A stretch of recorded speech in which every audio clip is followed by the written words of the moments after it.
आजा भी आजा, आजा जल्दी कर, पकड़े इन्होंने, पकड़ो पकड़ो इनको, बिठाओ गाड़ी में।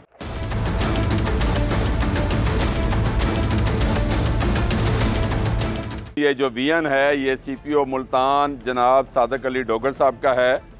उन्होंने देखा है कि ये जो एडिक्ट हैं ये बेचारे गरीब लोग जो मज़लूम हैं और जो नशे के आदी हो गए हैं और वो रात को किसी ठंड में ठठरते हुए सोते हैं, सुबह उनमें से कोई ना कोई डेड बॉडी मिलती है। और उसके पीछे जो उनका थॉट है वो ये है कि सोसाइटी के तमाम शेड्स ज़िम्मेदार हैं इन एडिक्ट्स को एडिक्ट बनाने में।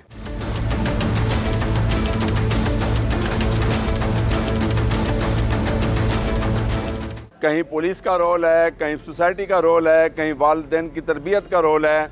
वो तमाम चीज़ों को उन्होंने एनालाइज़ किया है। तो इसके पीछे किसी तरह से कोई ऐसी हदायत नहीं है, सिर्फ उनका ये विजन है कि क्यों नहीं कि ये जो बीमार लोग हैं, जो एडिक्ट हो गए हैं और जो सोसाइटी ने उनको डिस्कार्ड कर दिया है, घर से माँ बाप ने निकाल दिया है, उनको क्यों नहीं उनकी ट्रीटमेंट कराई जाए, रिहेबिलिटेशन कराई जाए, उनका इलाज कराया जाए।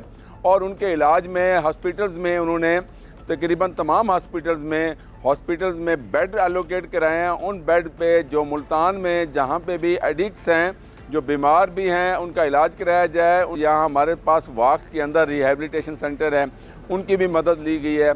जो हमारे RHC हैं, BHU हैं, वहाँ पे जो बेड हैं जहाँ पे लोग एडमिट नहीं होते, वहाँ पे उनकी ट्रीटमेंट के लिए हम ऐसा सेंटर भी बना रहे हैं ताकि उनको मैक्सिमम उनको मेडिसिन दी जाए, उनकी ट्रीटमेंट करा के दोबारा उनको मेन लाइन में लेके आए जहाँ पे लोग आम अपनी ज़िंदगी गुजारते हैं। और चीज़ें भी हम उसमें उनको ज्वाइन करेंगे, उनको ड्राइविंग सिखाएंगे, उनको और कोई टेक्निकल जो है ना स्किल देंगे ताकि वो अपनी रोज़ी रोटी भी कर सकें।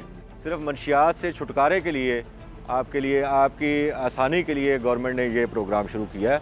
ठीक है, आपको उस इदारे में ले जाएंगे, आपका वहाँ पे प्रॉपर इलाज भी होगा, आपको खाना भी मिलेगा, आपकी ये जो नशा है इससे आपकी जान छूट जाएगी।